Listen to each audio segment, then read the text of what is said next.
Hi friends, எப்படி இருக்கீங்க? எல்லாம் நல்லா இருக்கீங்களா? உங்களுக்கு ஒரு டிப்ஸ் கொண்டு வந்திருக்கேன். என்ன டிப்ஸ்னால், நான் ரொம்ப பேர் என்ன சொல்கிறாங்கன்னா, உனக்கு சப்ஸ்கிரைபே வர மாட்டேங்குது, ஏன் யூடியூப் பண்ணி ஏன் டைமை வேஸ்ட் ஆக்குற அப்படிங்கிறாங்க. அதாவது என்னோடய ரிலேஷன்ஸ் சொன்னாங்க, எல்லாருமே என்கிட்ட சொன்னாங்க, உனக்கு சப்ஸ்கிரைப் வரவே மாட்டேங்குது, அது அப்படியே நிற்கிது, ஒருத்தராக போட்டுட்ருக்குறாங்க. நானும் 4 வருஷம் நான் பண்ணிட்டேன். யூடியூப் 4 வருஷம் பண்ணிட்டேன். ஆனால் அந்த 1008 இப்போ தான் 1000 மேலே வந்திருக்கேன். அவங்க என்ன சொல்கிறாங்கன்னா, ஏன் யூடியூப் பண்ணுற, ஏன் சப்ஸ்கிரைபே வரல, ஒருத்தருக்கு பாரு 9 லேக்ஸு 11 லேக்ஸு 6 வருஷத்துக்கு 10 வருஷத்துக்குலாம் ரொம்ப பேருக்கு வந்திருக்குறாங்க. 6 வருஷத்துக்கே சில பேருக்கு 9 லட்சம் வந்திருக்கு. ஆனால் நீ லட்சம் ஒரு ஒரு 3000 கூட நீ தாண்டலை, ஒரு 5000 வந்தாலும் பரவாயில்ல, 3000 கூட நீ தாண்டலை, நீ ஏன் டைமை வேஸ்ட் பண்ணுற யூடியூப் எடுத்து அப்படிங்கிறாங்க. எனக்கு அவங்க சொன்னவன் தான் எனக்கு ஒரு மாதிரி மனசில் டக்குன்னு என்னமோ பட்டுச்சு. என்னடா, ஆமாம், நானும் என்னடா எடுத்துகிட்டே இருக்கிறேன். இன்னொருத்தவங்க கூட சொன்னாங்க, என்ன ஃபியூஸ் தான் பார்க்குறீங்க, ஆனால் நீங்கள் சப்ஸ்கிரைப் பண்ண நீங்கள் பார்க்க மாட்டேங்கிறீங்க அப்படின்னாங்க. எனக்கு அப்போ தான் எனக்கு ஒன்றுமே புரியல. என்னடா, அந்த சப்ஸ்கிரைப் வந்தாதானா அப்படின்னு. அமௌண்ட்டெல்லாம் உங்களுக்கு எவ்வளோ வருது அப்படின்னு கேட்குறாங்க. நீ 4 வருஷம் பண்ணி 5 வருஷம் ஆக போகுது, ஆனால் நீ அமௌண்ட் எவ்வளவு அப்படின்லாம் கேட்குறாங்க. ஆக்சுவலாக அமௌண்ட்டெல்லாம் எனக்கு இன்னும் வரவே இல்லை. ஒரு 10 பைசா கூட எனக்கு இன்னும் வரல. அதனால் நான் உங்கள்கிட்ட நான் சொல்லணுமேன்னு நான் இன்றைக்கி சொன்னேன். ஒருத்தவங்க என்கிட்ட எனக்கு சொன்னாங்க, அதனால தான் உங்கள்கிட்ட நான் சொன்னேன். சரி, உங்களுக்காக நான் ஒரு டிப்ஸ் கொண்டு வந்திருக்கேன், அதை நான் சொல்கிறேன். இப்போ சில பேருக்கு படப்படப்பு, உற்சாகம் இல்லாமல் இருக்கும், புத்துணர்ச்சி இல்லாமல் இருக்கும். அவங்களுக்கு என்ன சாப்பிட்ணுன்னா, கொத்தமல்லி காப்பி குடிங்க, சுக்கு காப்பி குடிங்க. அடுத்தது என்னென்னா, சுக்கு காப்பி, கொத்தமல்லி காப்பி, ஏலக்காய் டீ போட்டு குடிங்க. இது 3மே நீங்கள் பண்ணிங்கன்னா நல்லா உங்களுக்கு புத்துணர்ச்சியாக இருக்கும். படப்படப்பெல்லாம் வராது. இந்த சில பேருக்கு படப்படப்பு, பயம் அதெல்லாம் வரும். அதெல்லாம் வராது. உங்களுக்கு நல்லா இருக்கும் பார்க்கறதுக்கு. ரொம்ப புத்துணர்ச்சியாக சுறுசுறுப்பாக இருக்கும். அடுத்தது 2வது என்னென்னா, வெத்தலை சாப்பிட்றவங்களாம் ரொம்ப பேர் கிராமத்தில் நீங்கள் பார்த்துருப்பீங்க.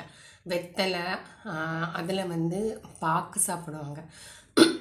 என்ன பாக்குன்னா, அந்த நிஜாம் பாக்கெல்லாம் சாப்பிட மாட்டாங்க, சிவில் இருக்குல்ல, சிவில் பாக்கு சாப்பிடுவாங்க. வெத்தலை ஒரு 4 எடுப்பாங்க, அதில் சிவில் பாக்கு எடுத்து அதில் சுண்ணாம்பு வேறு போடுவாங்க. போட்டு நல்லா அப்படி மடித்து அப்படி ஓரத்தப்ப மெல்லுவாங்க. அப்படி மெல்லுவாங்க. அப்போ மெல்லும் போது உமிழ்நீர் வரும்போது நம்ம உற்சாகம் பிறக்கும் அப்படின்னு போட்டிருக்கு. இது ரொம்ப நல்லது.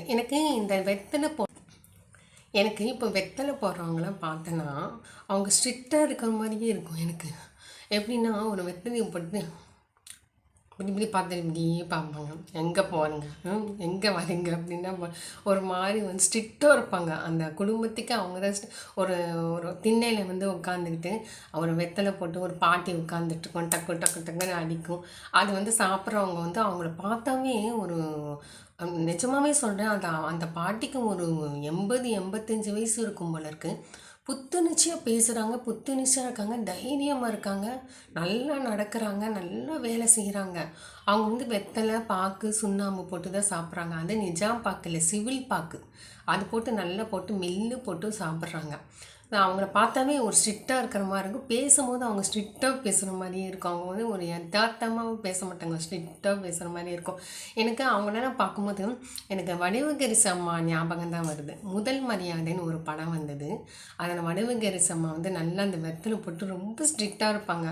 அந்த சீன் எனக்கு ரொம்ப பிடிச்சிருந்துச்சு. அவங்களோட நடிப்பு எனக்கு ரொம்ப பிடிச்சிருந்துச்சு. அப்புறம் கடைசி சீன் ராதா நடிச்சிருந்தாங்க. ராதா, சிவாஜி கணேசன் அவர்கள், வடிவுகரிசி அவர்கள் எல்லாம் நடிச்சிருந்தாங்க. கடைசி சீன் ராதா ஆக்டிங் செம்ம சூப்பராக இருக்கும். எனக்கு இது வரைக்கும் அந்த படம் மறக்கவே முடியல. பாரதி ராஜா சார் எடுத்தது தான் அந்த படம், என்னால் மறக்கவே முடியல.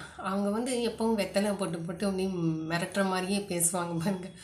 இப்படி சாப்பிட்றவங்க ரொம்ப ஸ்ட்ரிக்டாக இருப்பாங்க, ரொம்ப புத்துணர்ச்சியாக இருப்பாங்க. உமிழ்நீர் சுரக்கும் போது அது புத்துணர்ச்சி பிறக்கும்னு சொல்கிறாங்க. இது பழக்கம் இருக்கிறவங்க சாப்பிடுவாங்க, பழக்கம் இல்லாதவங்க கசப்பாக இருக்கும் முத சாப்பிடும்போது. ஓகே ஃப்ரெண்ட்ஸ், உங்களுக்கு இந்த டிப்ஸு பிடிச்சிருந்துச்சுன்னா லைக் பண்ணுங்கள், கமெண்ட் பண்ணுங்கள், சப்ஸ்கிரைப் பண்ணுங்கள், என்னோடய சேனலை ஷேர் பண்ணுங்கள். தேங்க்யூ. சப்ஸ்கிரைப் பண்ணுங்கள்.